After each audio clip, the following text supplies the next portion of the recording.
Assalamualaikum warahmatullahi wabarakatuh. Alhamdulillahi rabbil alamin. Wassalatu wassalamu ala asyrafil anbiya'i wal mursalin Nabiyyina Muhammadin sallallahu alaihi wasallam wa ala alihi wa ashabihi wa man tabi'ahum bi ihsanin ila yaumiddin, amma ba'.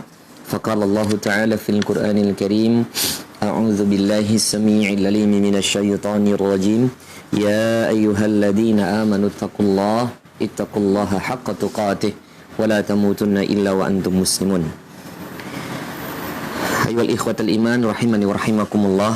Saudara-saudariku yang kami cintai karena Allah Jalla Jalaluh, bersyukur kita tidak henti-hentinya kita panjatkan hanya kepada Allah Subhanahu wa taala yang masih memberikan kenikmatan begitu banyak kepada kita.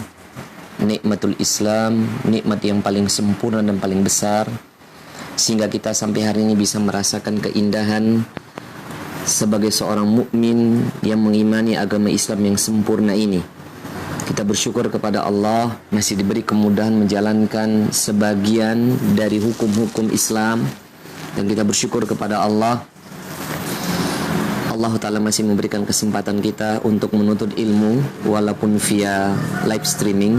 Kita bersyukur kepada Allah, semoga ikhtiar kita ini dicatat di sisi Allah sebagai amal salih yang akan menghapus segala dosa-dosa kita dan menaikkan derajat kita. Salah satunya dalam hadis Nabi yang diriwayatkan oleh Imam Tirmidzi, dan kita udah pernah bahas juga dalam pembahasan kitab hadis Arba'in Nawawiyah. Nabi mengatakan, ittaqillaha haitsuma kunta, bertakwalah kepada Allah dimanapun kita berada.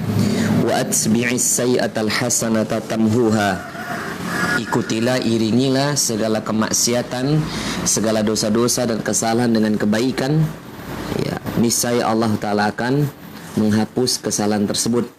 Niscaya Allah Ta'ala akan menghapus dosa-dosa tersebut dengan kebaikan.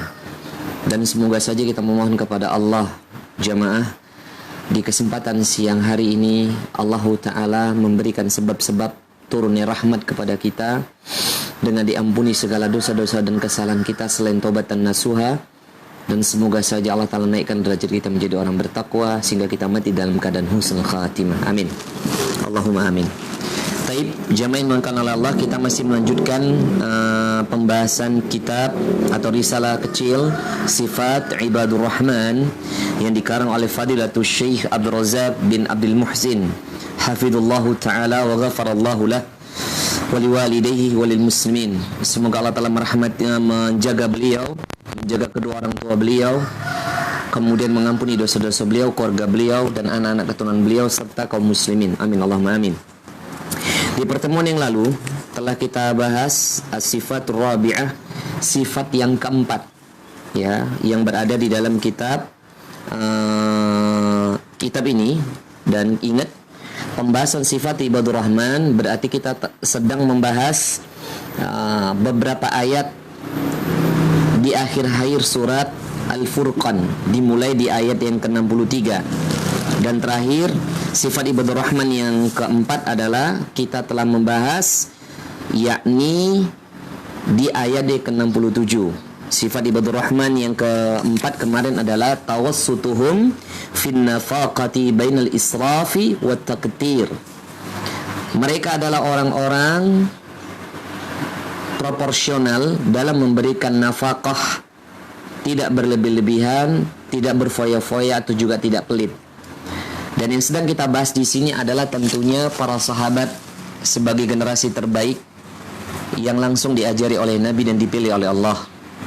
Radhiyallahu anhum wa radu'an. Semoga Allah Ta'ala meridhai mereka dan Allah Ta'ala tahu mereka juga sangat ridha sama Allah. Kita belajar di kitab ini, semoga kita sampai menjadi ibadur rahman. Amin Allahumma amin.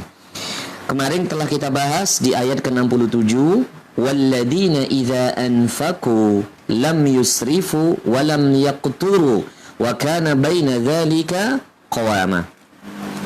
Sifat ibadur rahman yang terakhir kemarin adalah yang keempat.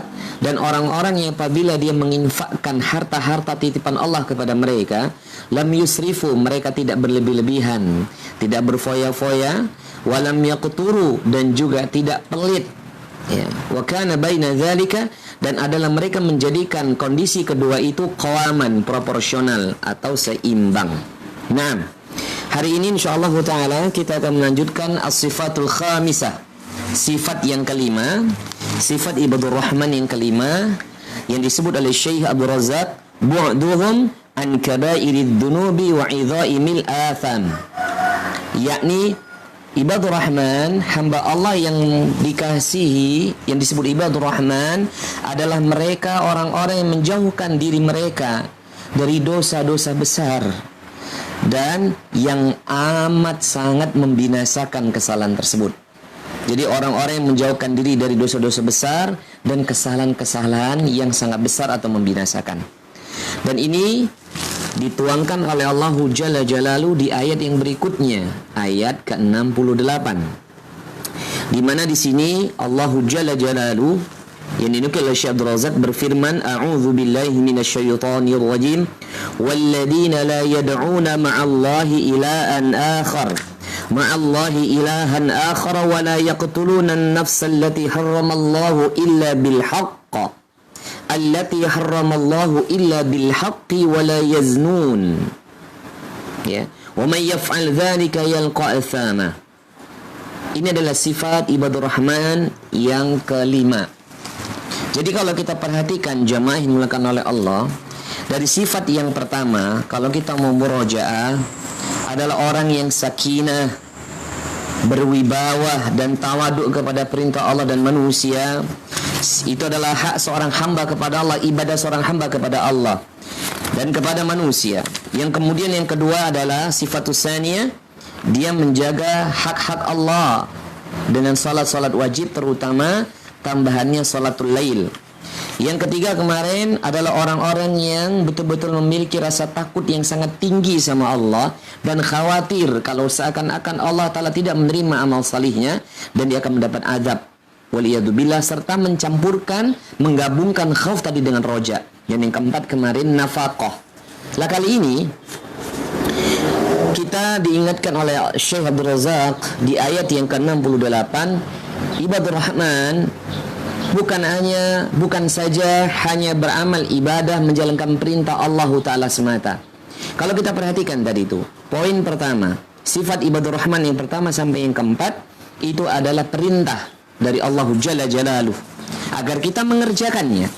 Sedangkan di poin yang kelima atau sifat yang kelima, ini adalah juga disebut amal salih, tapi larangan, menjauhi larangan termasuk amal salih. Bukan hanya mengerjakan perintah, jemaah. Salah kalau misalnya amal salih hanya dikategorikan amal salih itu mengerjakan perintah, baik yang wajib atau yang sunnah. Meninggalkan kewajib, meninggalkan larangan, ya, meninggalkan dosa-dosa besar dan dosa-dosa yang membinasakan, itu pahalanya lebih besar dibandingkan sholat malam kita. Itu lebih besar dibandingkan sedekah kita yang sunnah. Itu lebih besar dibandingkan seseorang itu tilawatil Quran atau menghafal Al-Quran. Karena mentauhidkan Allah, mengerjakan kewajiban rukun Islam dan menjauhi larangannya, itu seimbang di sisi Allah. Terutama 3 poin besar yang akan kita bahas di kesempatan ini. Dalam ayat ini Allah Ta'ala katakan, walladzina la yad'una ma'allahi ilahan akhar. Ini poin pertama. Dan orang-orang yang dia la yad'un, yang tidak pernah beribadah, yang tidak pernah meminta, yang tidak pernah memohon ma'allahi ilahan akhar, bersama Allah ada ilah yang lainnya. Berarti dia tidak berbuat syirik, ya.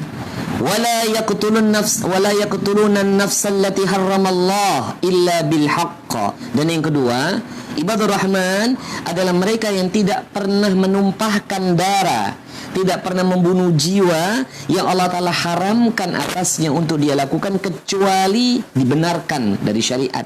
Dan yang ketiga, wala yaznun, dan mereka adalah orang-orang yang tidak melakukan perbuatan zina.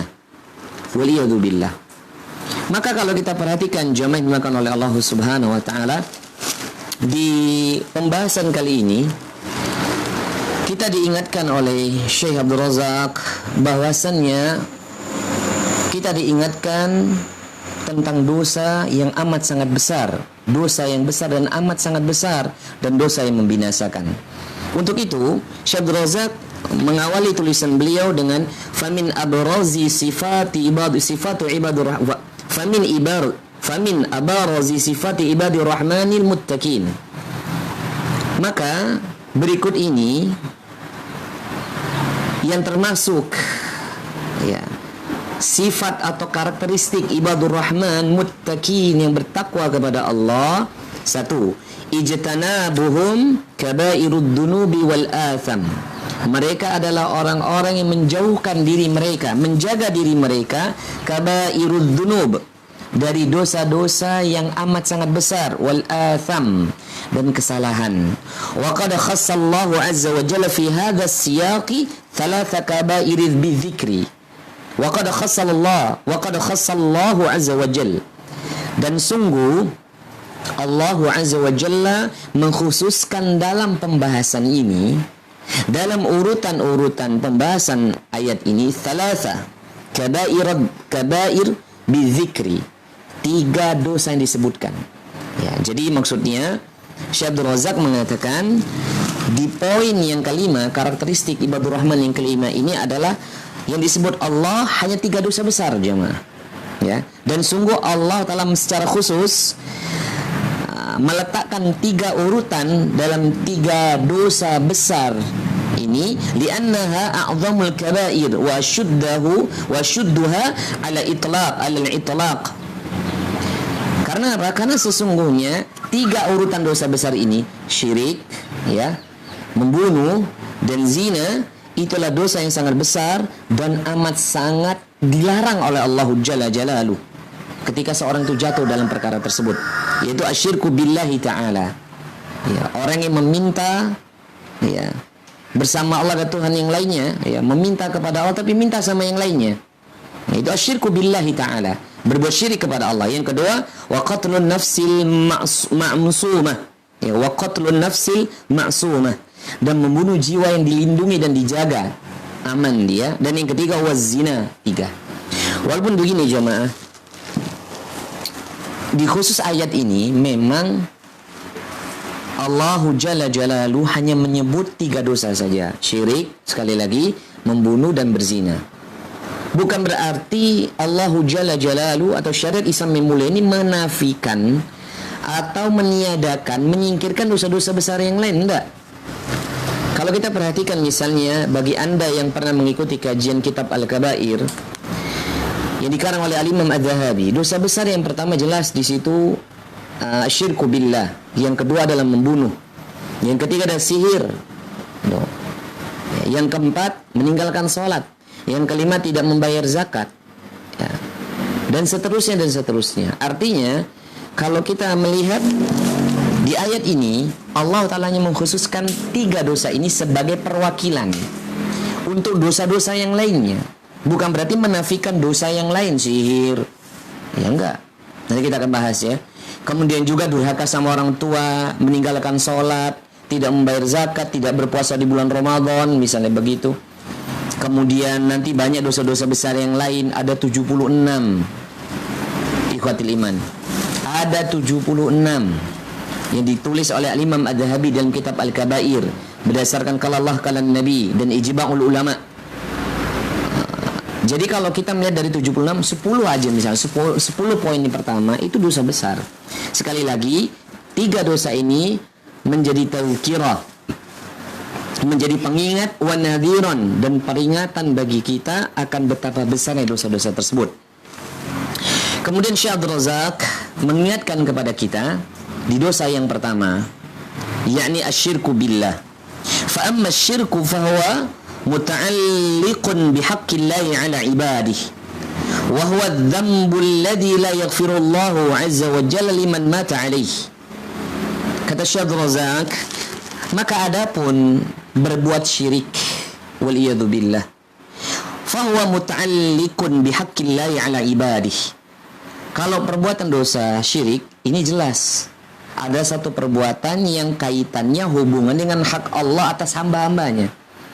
Ya jelas kita dah tahulah, bagi kita yang terbiasa ngaji sunnah, terutama bagi Anda yang pernah menghatamkan kitab-kitab turas, misalnya kitab salah satu usul, Qawaidul Arba, atau kitab seperti ini, Kasyfus Syubhat nih, dikarang oleh Syekh Muhammad At-Tamimi, atau juga kitab Tauhid, Usulus Sittah, Usulus Sunnah, Akidah Ahlussunnah wal Jamaah, kitab-kitab yakni Akidah Wasitiyah, Tohawiyah, dan kitab-kitab akidah yang lainnya. Terutama di kitab Kasyfus Syubhat. Di sini dijelaskan beberapa yakni penjelasan kesyirikan-kesyirikan, ya. Maka orang-orang yang tahu, pernah mempelajari kitab-kitab ini, atau bagi Anda atau bagi kita yang sedang belajar, maka ketahuilah ini adalah dosa yang kaitannya dengan hak Allah. Wa huwa adz-dzambul ladzi la yaghfirullahu 'azza wa jalla liman mata 'alaihi. Dan dosa syirik ini termasuk dosa yang mana Allah Ta'ala tidak akan pernah memberikan ampunan atas dirinya apabila dia mati dalam keadaan demikian. Sebagaimana firman Allah Jalla Jalaluh, ya, di dalam surah An-Nisa di ayat yang ke-48, juga nanti ada di dalam ayat yang lainnya, ya, ada ayat 214 apa ya. Kita lihat pertama di ayat 48 yang dinukil oleh Syekh Abdul Razak. Qala musannif rahimallahu taala, menukilkan Allah taala dalam surah An-Nisa ayat 48, A'udzu billahi minasyaitonir rajim. Innallaha la yaghfiru an yushraka bihi wa yaghfiru ma duna dzalika liman yasha' wa may yusyrik billahi faqad iftara itsman 'azima. Ya. Kemudian Allah Jalla Jalaluhu mengatakan, sesungguhnya Allah Jalla Jalaluhu la yaghfiru, tidak akan mengampuni, ayyushraka bihi, jikalau ada hamba-hambanya yang berbuat syirik kepadanya, wa yaghfiru ma duna dzalika liman yasha', namun Allah Ta'ala kelak akan mengampuni dosa-dosa selain syirik, dosa selain syirik, liman yasha', bagi siapa yang dikehendaki oleh Allah Jalla Jalaluhu. Wa may yusyrik billah, dan barang siapa yang terjatuh, barang siapa yang dia melakukan bentuk-bentuk kesyirikan kepada Allah, faqad iftara itsman 'aziman, maka sungguh dia telah itsman, iftara, telah melakukan perbuatan kesalahan 'aziman, dosa yang sangat besar. Bahkan kalau boleh saya tambahkan, juga ada di dalam surah yang sama, surah An-Nisa, bukan 200-an, maaf saya ralat, ayat 116. Di ayat 116 An-Nisa ayat 116, di mana Allah Jalla Jalaluhu mengatakan, A'udzu billahi minasyaitonir rajim, innallaha la yaghfiru ay yushraka bihi wa yaghfiru ma duna dzalika liman yasha'. Sama. Ini adalah ayat memberikan hujjah atau argumentasi dosa syirik adalah dosa yang tidak ada ampunannya jikalau seorang hamba mati dalam keadaan demikian. Sesungguhnya Allah Jalla Jalaluhu tidak akan pernah mengampuni siapa aja yang mempersekutukan Allah dengan suatu apapun. Namun wa yaghfiru ma duna dzalika liman yasha', namun Allah kelak akan mengampuni dosa-dosa selain syirik. Jadi ada 70-an dosa besar, ya, 76, 75-nya kalau dia bertobat kepada Allah akan diampuni bagi apa yang dikehendaki oleh Allah. Tapi ada satu dosa nih, kalau dia mati sebaik apapun, rajin sholat, zakat, puasa, haji, ya. Jadi dari poin pertama nih, dari poin pertama sampai poin keempat, sifat ibadur rahman, dia lakukan nih, katanya taat dengan perintah Allah, tawaduk kepada Allah, tawaduk kepada manusia, menjaga sholatnya, rajin sholat malam, ya. Kemudian punya rasa takut kepada Allah, ngomong kemana-mana, wal iyadu billah, bahkan dia menafkahi keluarga luar biasa, fakir miskin dia bantu, tapi dia berbuat syirik, wallah, hangus itu semua ibadahnya, ya. Sebagaimana ayat ini juga, An-Nisa, surah An-Nisa surah keempat 116, sesungguhnya Allah akan mengampuni, tidak akan mengampuni dosa selain syirik, namun Allah Ta'ala akan mengampuni dosa-dosa selain syirik. Sesungguhnya Allah tidak akan mengampuni dosa bernama syirik, namun Allah Ta'ala akan mengampuni dosa-dosa selain syirik.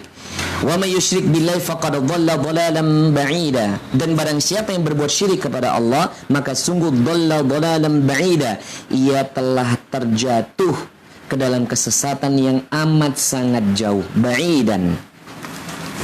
Nah, ini sebagai dalil bahwasannya Sifat ibadur rahman yang kelima ini adalah dia tidak pernah berbuat syirik kepada Allah. Dan kalau berbuat syirik ini banyak jamaah. Salah satunya nih ya, yang ditulis oleh Syekh Abdul Razak, beberapa poin.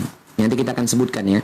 Fa idza sarafa al-'abdu syai'an min al-'ibadati li ghairillah qad du'a wal istighatha wan nadri wad dhabhi wa ghairiha.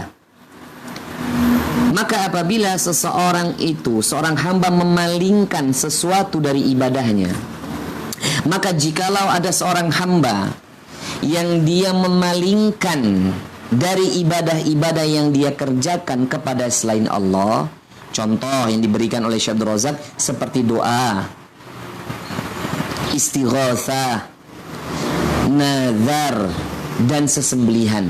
Nah, ini sebenarnya anwa'ul ibadah. Ini sebenarnya adalah jenis-jenis ibadah yang ditulis oleh pengarang kitab Thalathatul Usul, yakni siapa? Syekhul Mujaddid Muhammad At-Tamimi rahimallahu ta'ala wa ghafarallahu wa liwalidayhi. Syekh Muhammad At-Tamimi kan menjelaskan tuh, di dalam kitab itu ada jenis-jenis ibadah, doa. Kalau dia palingkan ini permintaan dia kepada Allah, ya, kemudian dia sanding dengan selain Allah, syirik. Ya, dia meminta kepada orang mati, datang kepada kuburan-kuburan orang salih, seperti yang terjadi di zamannya umat-umat terdahulu, salaful ummah. Ya, nggak usah jauh-jauh lah. Di zamannya Rasul alaihi salatu wassalam, dari buyut-buyutnya Amr bin Lu'ay. Ya, walaupun Nabi itu keturunan dari buyutnya itu Ka'ab bin Lu'ay. Jadi Lu'ay itu punya dua anak laki, Amr bin Lu'ay dan Ka'ab bin Lu'ay. Kalau Nabi jalurnya Ka'ab bin Lu'ay. Sedangkan Amr bin Lu'ay itu adalah orang yang pertama memasukkan patung pertama dalam Ka'bah, namanya Hubbal. Kemudian memasukkan patung yang ketiga, Lata, Uzza dan Manat, dan itu semua diambil dari biladi Syam, dari tanah Syam. Kenapa? Itu adalah orang-orang solih di zaman dulu, yang kuburannya didatangi mereka, lalu dibuat patung. Dibuat patung tuh di zaman Nabi SAW. Nabi belum lahir pada saat itu. Kemudian patung-patung ini dimasukkan sama Amr bin Lu'ay di dalam Ka'bah. Sebagai apa? Wasilah ngomongnya, perantaraan diri mereka dengan Allah. Supaya apa? Ketika mereka memohon kepada Allah, wasilah dengan orang-orang salih ini. Ya. Kemudian tabarruk kepada jasad-jasad orang-orang salih berada di dalam kuburan, seperti yang dilakukan Syi'i. Mereka hari ini merasa berterima kasih dan mengharapkan keberkahan dari seorang manusia yang keji dan dilaknat oleh Allah, yang membunuh Khalifah Umar bin Al-Khattab radhiyallahu ta'ala anhu saat beliau memimpin salat subuh. Siapa namanya? Abu Lulu'ah. Dialah yang membunuh. Dan jasadnya itu, ya, sampai hari ini informasi yang kami pernah lihat di dalam video-video apa yang dilakukan orang-orang Syiah, mereka mendatangi kuburan Abu Lulu'ah. Mereka berterima kasih Abu Lulu'ah kepada Abu Lulu'ah. Mereka minta sama Abu Lulu'ah, minta keberkahan melalui jasadnya. Nah, belum lagi misalnya kejadian kesyirikan yang pertama di muka bumi ini jamaah, umatnya Nabi Nuh alaihi salatu wassalam. Ya, jadi masa transisi dari Nabi Idris dan Nabi Nuh, ya, ada orang-orang salih yang Allah telah lahirkan di muka bumi ini. Ada 5 orang salih. Mereka bukan nabi, bukan rasul, kata para ulama ahli sirah. Jadi antara Nabi Idris dan Nabi Nuh itu ada nama orang salih, itu digambarkan dalam surat Nuh kok. Namanya Wadda, Suwa'a, Yaghuth, Ya'uq, dan Nasra. Kelima-lima ini dulunya orang salih. Lalu syaitan datang kepada orang-orang manusia kala itu, membisikkan di dalam hati-hati mereka untuk mengenang orang-orang salih ini. Awalnya buat patung, lalu mereka tabarruk, mengharapkan keberkahan dari patung itu. Curhat dulu, setelah curhat, ya, setelah mengenang curhat, lama-lama meminta kepada patung itu. Memintanya pertama kepada Allah. Ya Wadda, tolong sampaikan kepada Allah. Ya Suwa'a, tolong sampaikan kepada Allah. Ya Ghuth, tolong sampaikan kepada Allah. Ya Uq, Nasra, sampaikan kepada Allah. Dan lama-lama mereka minta berkah tuh sama patung-patung itu. Dan kejadian-kejadian yang lainnya, datang kepada kuburan-kuburan orang-orang salih di zaman itu, meminta kepada kuburan. Ini doa, nggak boleh jemaah. Ini syirik, perbuatan syirik. Dan ini terjadi di zaman dulu. Wal istighatsah, istighatsah apa? permohonan, permintaan yang amat sangat darurat, amat sangat penting. Iya. Jadi dia punya hajat yang amat sangat penting, lalu dia tujukan istighatsah ini kepada selain Allah. Ini nggak boleh. Istighatsah yang benar telah dijelaskan oleh Syekh Muhammad Ibnu Shalih Al-Utsaimin rahimallahu taala di dalam syarah kitab Thalathatul Usul, di mana beliau Syekh Muhammad Shalih Al-Utsaimin rahimallahu taala menukil dalil bagaimana Nabi alaihi salatu wasallam menjadi contoh yang pertama dan menjadi sebab turunnya syariat istighatsah, di mana Nabi di malam hari perang Badar, kalau nggak salah malam tanggal 17 Ramadan, disambut dengan hujan. Setelah hujan itu rintik-rintik, Nabi kemudian tidak tidur dari ba'da isya. Lalu Nabi salat qiyamul lail dan kemudian salat 2 rakaat baru beristighatsah dengan menjadikan kedua tangan beliau setinggi ini sampai terlihat putih ketiak beliau dan terjatuhlah ridaknya. Itu istighatsah dan tidak boleh ditujukan kepada Allah selain Allah. Wan nazar, yakni nazar, dan ini nggak mungkin saya bahas ya. Nazar itu ada yang diharamkan. Nazar itu sendiri terbagi-bagi jam menurut Syekh Utsaimin. Ada nazar yang diperbolehkan, ada nazar yang dianjurkan, diperbolehkan, mustahab, atau nazar yang diharamkan. Ya, dan ada nazar yang makruh. Dan kita nggak bahas di sini karena waktu nggak cukup. Wadzabhi, dan sesembelihan yang ditujukan kepada selain Allah nggak boleh. Wa ghairiha, dan selain itu ada lagi isti'anah, memohon pertolongan, ada lagi isti'adzah, mohon perlindungan, ya. Ada lagi tawakul, bertawakal kepada selain Allah, itu tidak boleh. Ya, ada roja yang tidak diperbolehkan, harapan tidak diperbolehkan, khauf yang tidak diperbolehkan, gitu ya. Dan jenis-jenis ibadah yang lainnya masih banyak, jemaah. Nggak mungkin kita bahas di sini. Faqad irtakaba a'dhamal mubiqati wa akbarul jaraim wa huwa syirku billahi azza wa jalla, kata Syekh Abdul Razak. Maka sungguh dosa-dosa syirik yang digambarkan oleh Syekh Abdul Razak tadi, dan tambahan sedikit faedah dari kitab Thalathatul Usul dan syarahnya Syekh Utsaimin, maka sungguh perbuatan-perbuatan itu adalah dosa-dosa besar, kesalahan-kesalahan yang sangat besar, al-mubiqat, yang membinasakan, wa akbarul jaraim, dan kesalahan yang sangat besar di sisi Allah. Kenapa? Karena wa huwa syirku billahi azza wa jal, karena itu termasuk perbuatan syirik kepada Allah azza wa jal. Naam. Kemudian jamaah dimakan oleh Allah, di poin yang pertama selesai kita.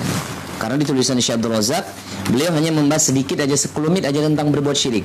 Kalau lebih detail kita membahas kitab yang lainnya, atau Anda semua atau kita menghadiri majelis-majelis yang dibahas di dalamnya akidah Ahlussunnah wal Jamaah. Nah, kita bahas lebih dalam. Walaupun di kitab yang lainnya saya lihat di kitab yang dikarang oleh ulama yang lain tentang tafsir Ibadur Rahman, banyak penjelasannya, saya tahan ya. Baik, kita masuk. Sekarang adalah sanian, sifat Ibadur Rahman yang kelima. Setelah dia menjauhkan diri dari dosa besar yang pertama, syirik kepada Allah, di ayat yang Al-Furqan 67 tadi, kita kan bahas Al-Furqan 67 kan? 68 maaf. Al-Furqan 68 tadi, dosa besar yang pertama ditinggalkan sebagai karakteristik Ibadur Rahman, dia tidak jatuh dalam perbuatan syirik. Termasuk hati-hati, ini juga perlu saya sampaikan kepada jamaah sekalian. Semoga kami pribadi, keluarga kami khususnya, dan anak-anak keturunan kami dan Anda sekalian juga dijauhkan dari dosa-dosa kesyirikan yang kita tahu dan apa yang tidak kita ketahui.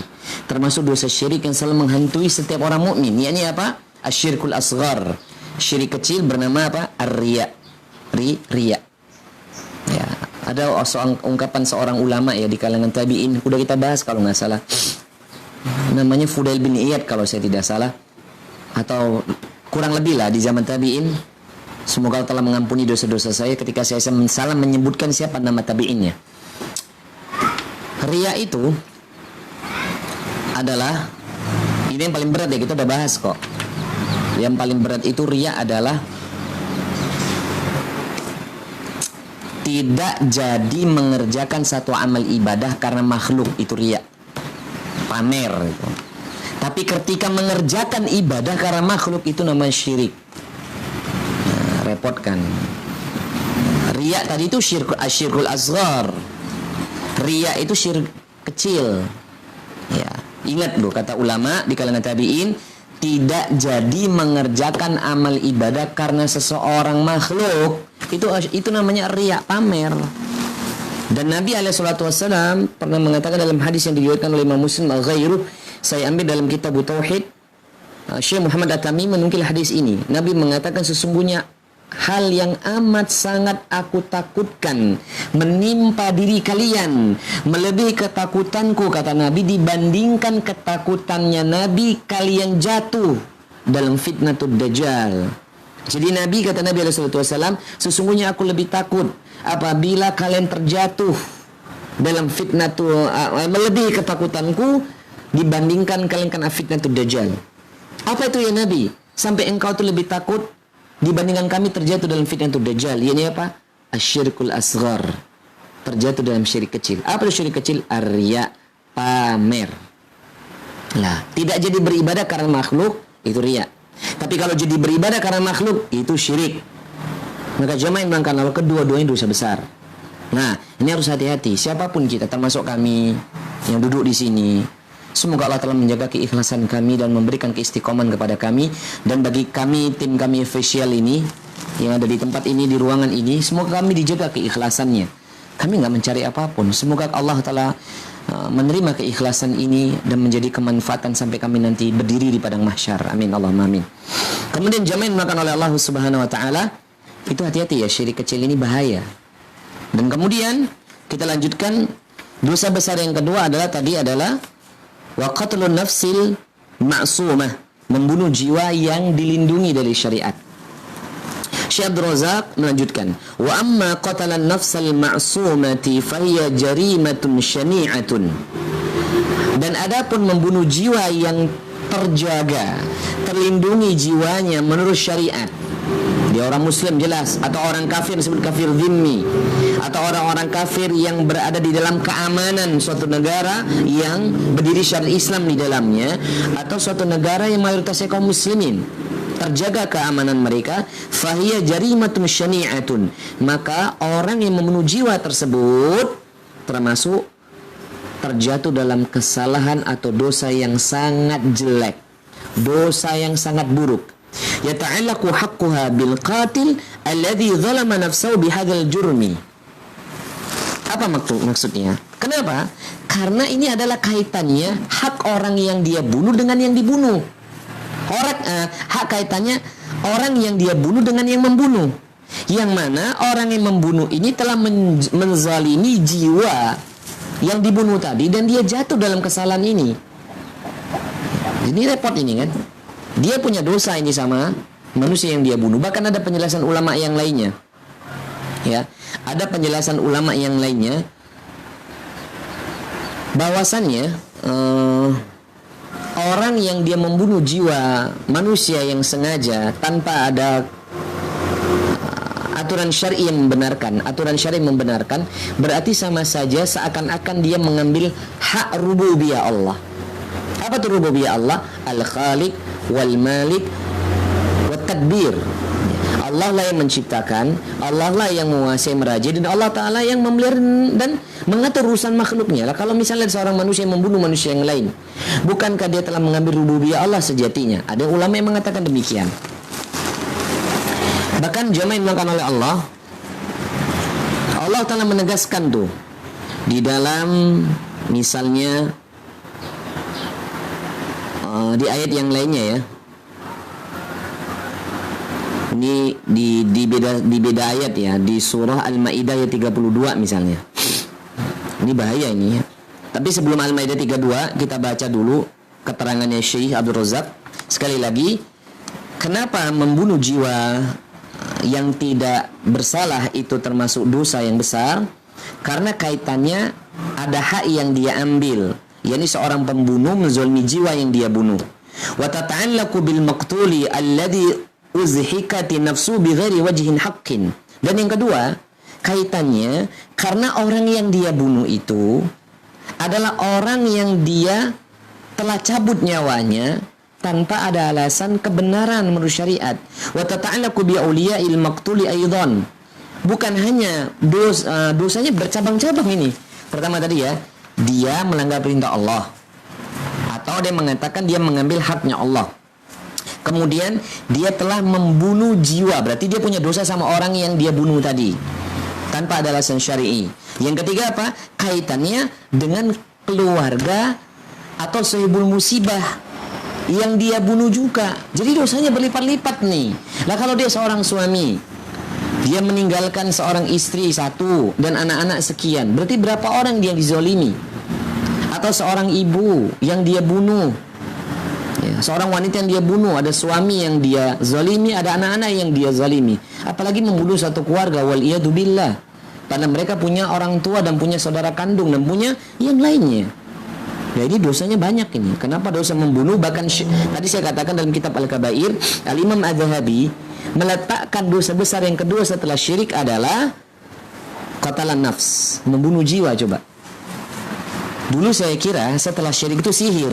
Ternyata dosa besar yang kedua menurut Al-Imam Az-Zahabi dalam kitab Al-Kabair, mungkin berdasarkan ayat ini juga ya, Al-Furqan 68 ini, setelah berbuat syirik ini membunuh jiwa. Luar biasa nih.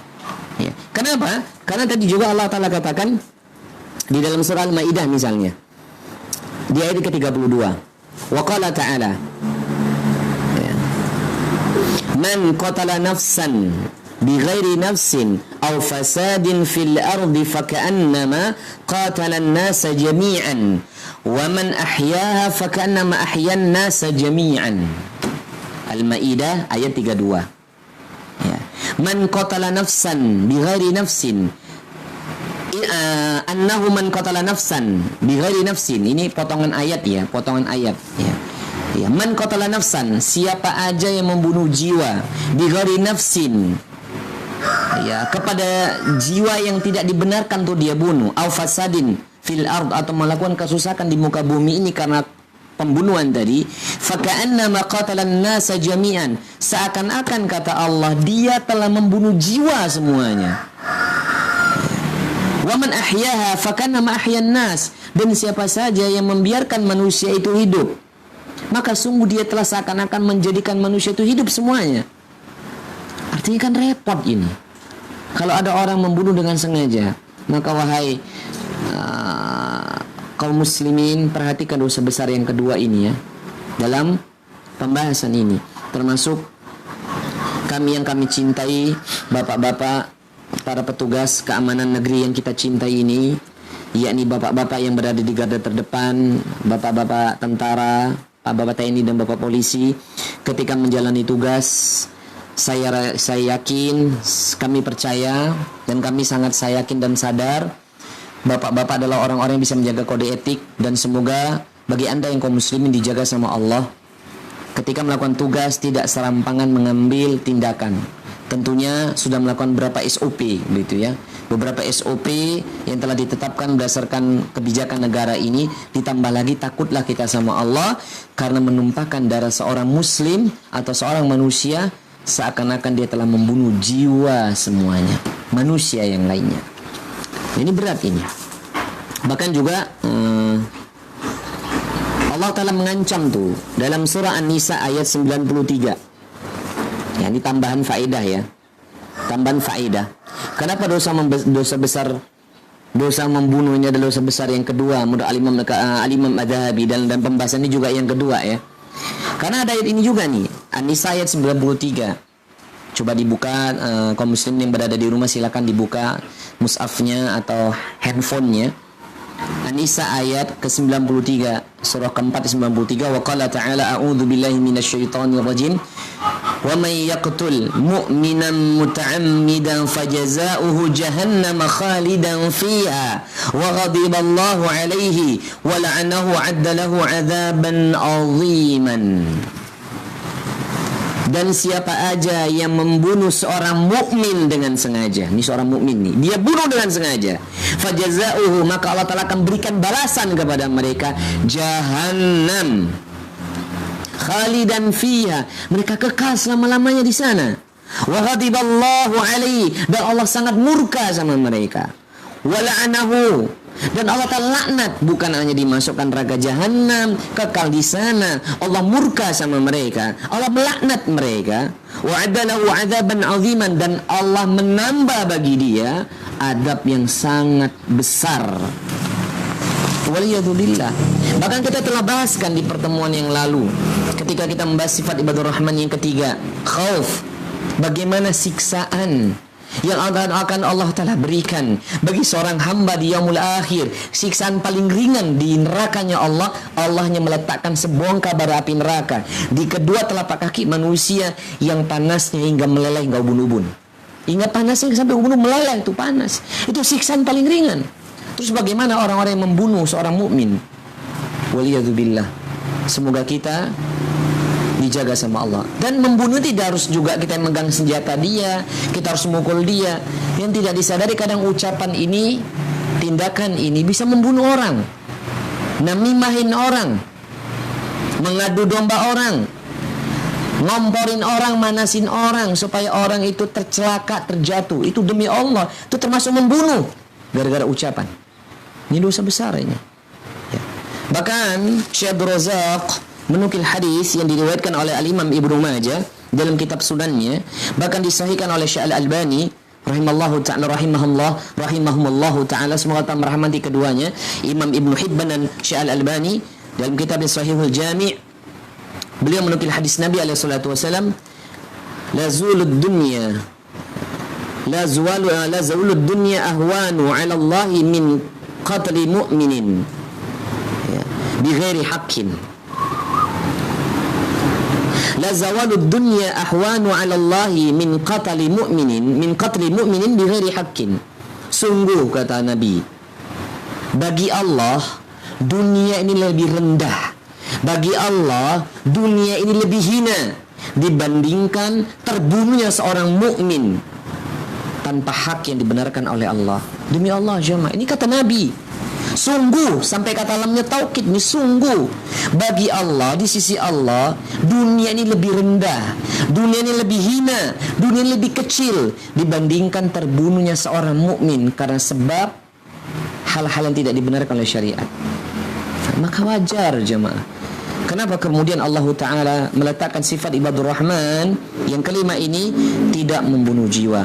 Maka hati-hati, saya berkhususnya bermunajat kepada Allah buat kita semua. Semoga Allah Ta'ala menjauhkan kita dari dosa-dosa besar ini. Amin Allahumma amin. Kemudian yang terakhir, yang ketiga, ya walaupun ketiga penjelasannya juga cukup panjang, walaupun sebenarnya ini terlalu banyak ya jemaah. Di dalam kitab tafsir yang lainnya tentang membunuh ini banyak sekali penjelasannya, tapi nggak kita bahas. Kita bahas yang ketiga adalah waliha wa amma zina. Dosa besar yang ketiga dalam ayat ini Al-Furqan 68. Dan adapun zina, fahuwa min asyaddil fawahish. Maka zina adalah termasuk perbuatan keji yang amat sangat. Ya, dia termasuk perbuatan yang amat sangat keji.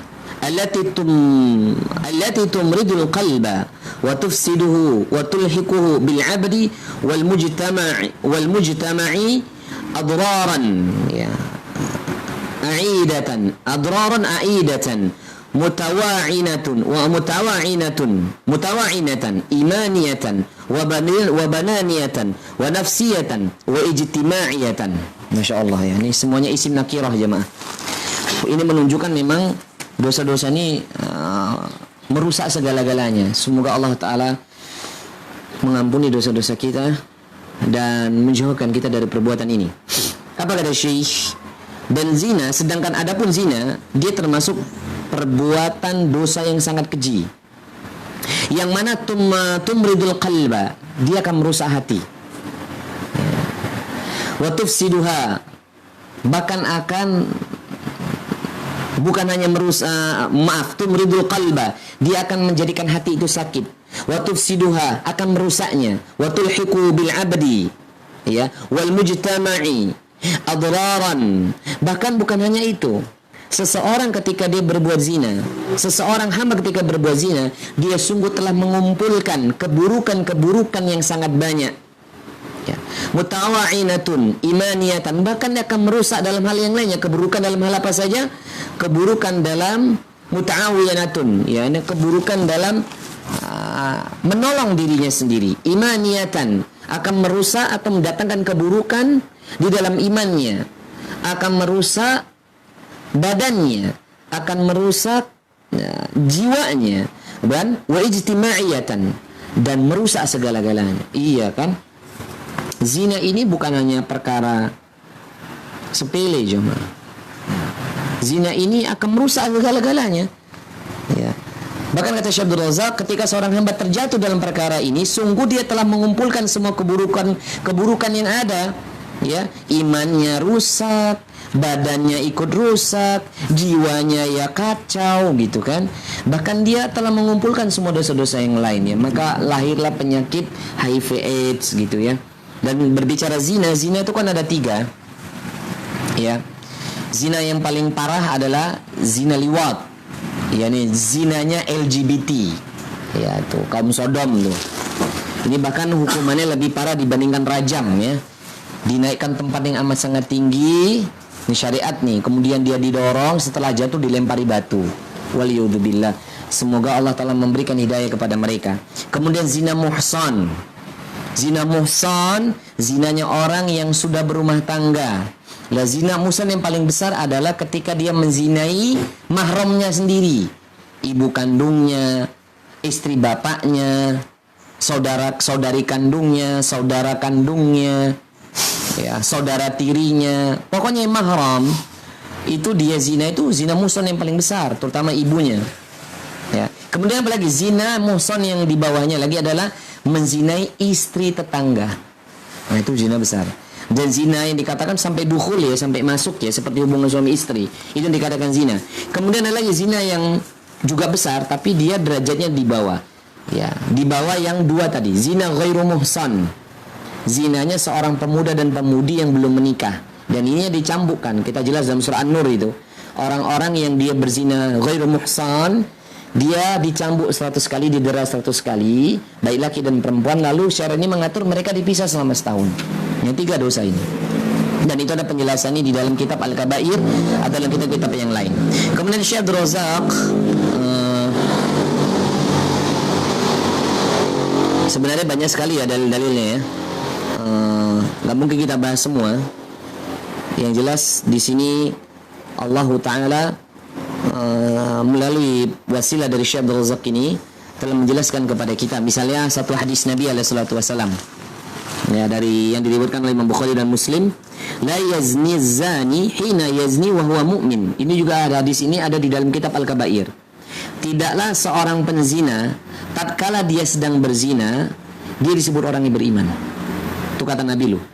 Ya, tidaklah seseorang penzina tatkala dia sedang berzina wa huwa mu'min, dia termasuk orang mukmin.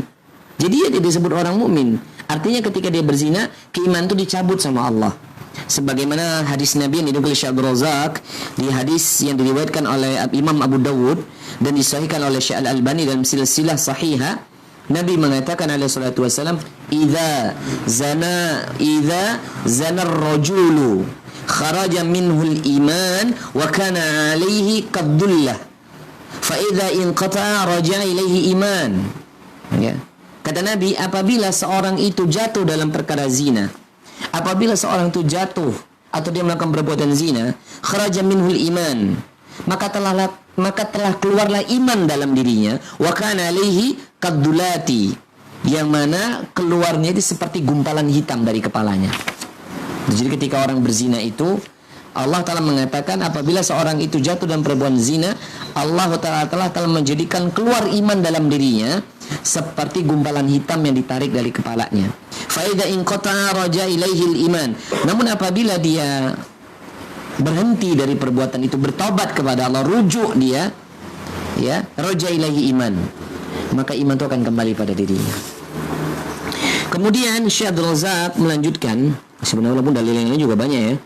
Kalau saya baca ini waktu kita nggak cukup jemaah. Kita udah hampir 1 jam kayaknya. Ya.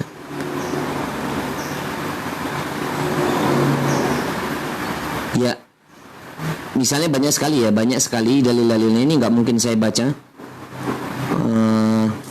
Yang jelas di sini.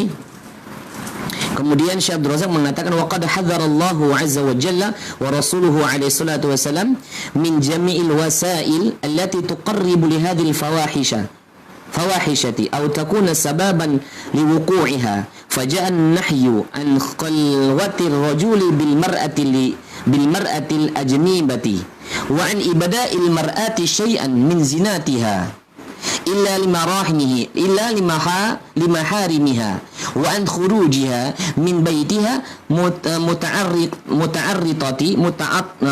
muta'attarati liyajidar rijalu rihaha. Ini hati-hati nih. Ya, saya baca dulu bahasa Arab semua. Wal amru bi ghadil basari lirijali wan nisa'i wa ghairi dzalik man ishtari'ati ar-rabbaniyati allati tahfadhul mujtama'a min hadhihi al-kabirah wa ma dzaka illa li khuturatiha li khuturatiha wa su'i maghabatiha. Apa kata Syekh Abdul Razak? Dan sungguh Allah Jalla Jalalu telah memberikan peringatan. Begitu juga Rasulullah SAW di dalam min jamil wasail, di dalam semua perkara-perkara yang mana tuqarribu li hadhil fawahisha, yang mana perkara-perkara yang akan mendekatkan seorang hamba kepada perbuatan keji ini, au takuna sababan liwuqu'iha, atau kejadian-kejadian atau sebab-sebab seseorang akan jatuh dalam perkara itu. Faja'an nahyu an khulwati rajuli bil mar'ati li ijtinabi. Yani apa? Bil mar'ati ajnabiyati. Maksudnya apa? Maka salah satunya misalnya di sini maksudnya Syekh Abdul Razak begini. Allah dan nabinya telah memberikan wanti-wanti, telah mengumpulkan beberapa sebab jalan-jalan mendekatkan diri seorang itu jatuh dalam perkara zina atau sebab-sebab yang lainnya.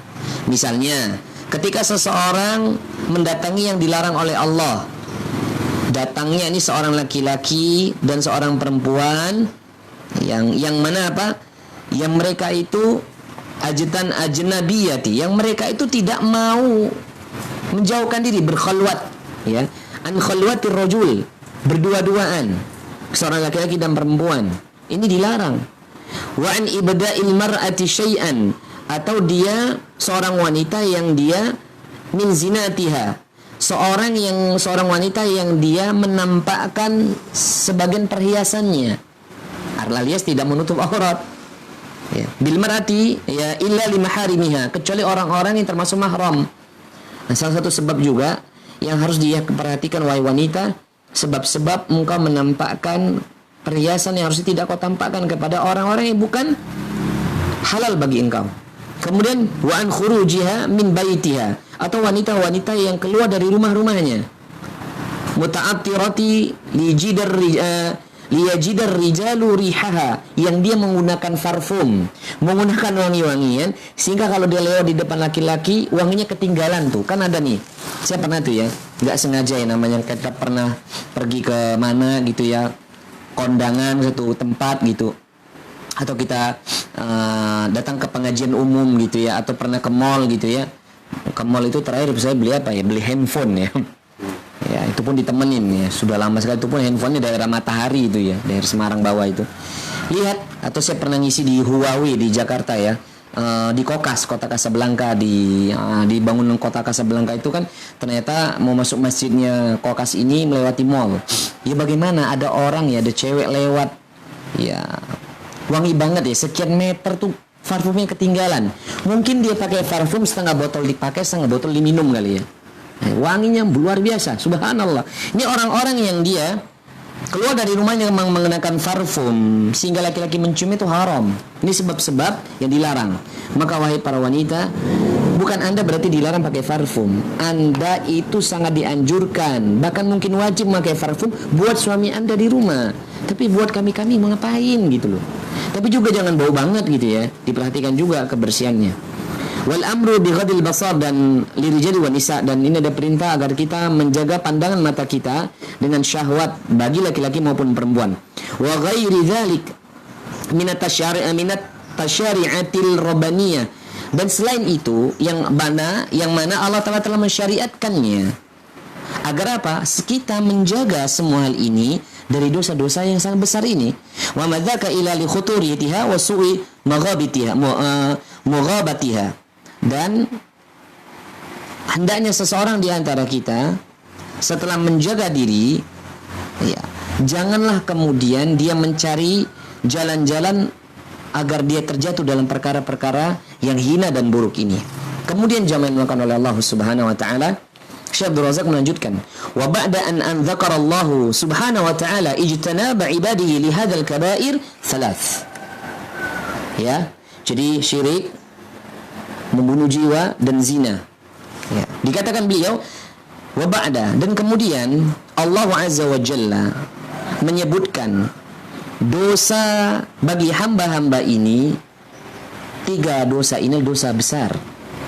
Aqabaha bil wa'id liman qarafa hadid dhunubi bil adab asyadid al mudha'af fi jahannam wal iyad billah. Bahkan Syekh Razak menerangkan, barang siapa yang terjatuh dalam 3 perkara dosa besar ini, salah satunya ya, maka sungguh Allah Ta'ala telah menjanjikan hukuman pada dirinya bagi siapa yang melakukan perbuatan tersebut, dan Allah Ta'ala akan menyiapkan karena dosa-dosa tersebut azab yang sangat pedih dilipat gandakan. Sebagaimana di sini beliau menukil firman Allah Jalla Jalaluh, ya, wa qala ta'ala wa may yaf'al dzalika yalqa athaman. Ya, itu di ayat yang berikutnya, ayat yang ke-69. Ya. Ya, jadi kalau kita lihat ayat 68, wa may yaf'al dzalika yalqa athaman, dan barang siapa yang berbuat demikian 3 dosa besar tadi, itu salah satunya, sungguh Allah Ta'ala dzalika yalqa athaman, dia kelak akan kekal di dalam azab tersebut dalam keadaan muhanan, terhina. Kemudian Allah Ta'ala memberikan kabar gembira, illa man taba wa amana wa amila amalan salihan. Di ayat ke-70 nih jamaah. Maaf. Saya ulangin. Keliru ya. Wa may yaf'al dzalika yalqa athaman. Ya. Saya ulangin. Wa may yaf'al di ayat 68, wa may yaf'al dzalika yalqa athaman, dan barang siapa melakukan perbuatan syirik, membunuh atau berzina tadi, dia termasuk orang-orang yang akan mendapatkan hukuman yang sangat berat. Yudha'af lahul adzab. Allah Ta'ala kelak akan menambah, ya, akan melipat gandakan azabnya yaumul qiyamah, di hari kiamat, wa yakhlud fihi muhanan, dan dia termasuk kondisi yang terhina. Nah, coba bayangkan kalau dia berbuat syirik, sihir. Pesihir itu, dukun itu, dosanya adalah besar, termasuk syirik kan? Ya. Dia dihukum had di dunia, Pak, dipenggal dengan syarat yang panjang. Kalau dia membunuh, ya dipenggal. Kalau dia muhsan, dia dirajam. Di dunia dia udah dapat hukuman had. Kalau dia nggak bertobat, di akhirat tidak dihapus itu. Seperti di negara kita, waliyadzubillah. Semoga kaum muslimin kita semua dijaga sama Allah. Amin, Allahumma amin. Kalau kita tidak, ada seseorang, bukan kita ya, seseorang, naudzubillah, seseorang melakukan dosa, salah satu dari 3 dosa ini, di negara kita tidak ada hukuman syariat, tidak ada hukuman had jatuh pada mereka. Tapi ingat, di alam kubur bahkan di yaumul qiyamah tidak akan menghilangkan dosa-dosa ini kecuali dengan tobat. Maka Allah Ta'ala akan melipat gandakan, kecuali di ayat ke-70-nya, illa man taba wa amana wa amila amalan salihan, kecuali siapa aja yang dia kemudian bertobat kepada Allah.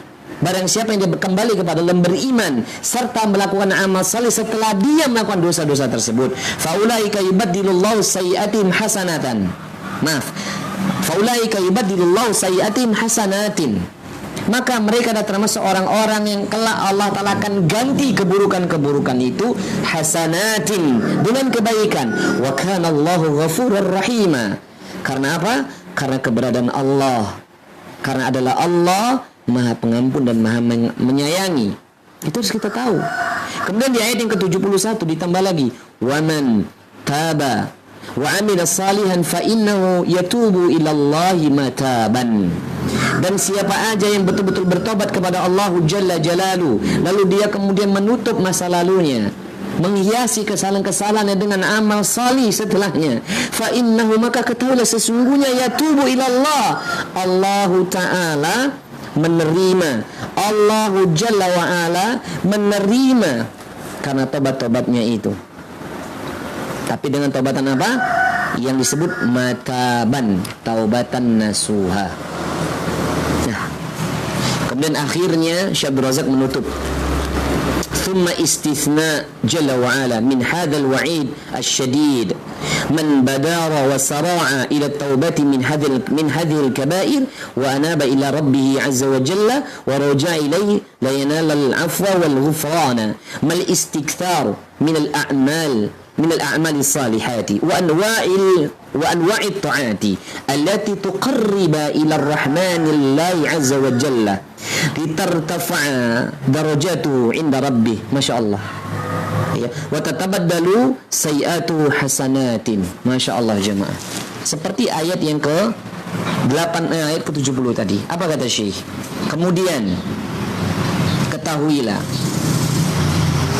ketika seorang hamba tidak mau move on, ketika seorang hamba jatuh dalam 3 perkara dosa besar ini yang dia tidak termasuk ibadur rahman, sungguh Allah Ta'ala telah menjanjikan sekali lagi dosa yang azab yang sangat besar bagi orang yang dia melanggar perbuatan syariat tadi. Namun barang siapa yang bertaubat dari dosa-dosa besar tersebut, wa anaba ila rabbih azza wa jalla atau subhanahu wa ta'ala, dan dia kembali betul-betul kepada Allah, wa raja ilaihi, dan dia rujuk kepada Allah, la yanalal afwa wal ghufran, maka sungguh Allah Ta'ala telah memberikan mereka atau dia telah memperoleh ampunan dan maaf dari Allah. Ma'al istikthari minal a'malis salihatin. Lalu hendaknya dia membersamai amal-amalnya dengan kesalahan-kesalahan itu dengan amal-amal solih yang sangat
telah terjatuh dalam dosa-dosa yang membinasakan dirinya. La taqnatu mir rahmatillah. Jangan sekali-kali kamu berputus asa dari rahmat Allah. Innallaha yaghfiru dzunuba jami'an. Karena sesungguhnya Allah akan mengampuni dosa-dosa semuanya selama kita masih hidup. Maka kami tutup pada kesempatan kajian kita kali ini. Mohon maaf agak panjang karena pembahasan juga cukup panjang. Satu hadis yang saya ambil dalam kitab Riyadhus Shalihin yang dikarang oleh Al-Imam An-Nawawi dalam Babu Taubah. Beliau menukil hadis sahih Muslim, Nabi mengatakan alaihi salatu wasallam, atau kama qala Rasulullah sallallahu alaihi wasallam, innallaha ta'ala la yuqbalu taubatal 'abdi ma lam yughargir. Innallaha ta'ala yuqbalu taubatal 'abdi ma lam yughargir. Sesungguhnya Allah Ta'ala kelak akan menerima taubat seorang hamba selama ruhnya belum sampai di kerongkongan. Maka jemaah, kalau hari ini kita tersadarkan pernah punya dosa syirik, pernah meminta kepada selain Allah, pernah berbuat zina, pernah membunuh jiwa karena ucapan dan perbuatan kita, ingat, sebelum ruh sampai di kerongkongan, pintu taubat masih terbuka. La taqnatu mir rahmatillah. Jangan berputus asa dari rahmat Allah. wala tayasu mir rauhillah. Jangan kamu pesimis dari rahmat Allah. Allah akan mengampuni kita kok.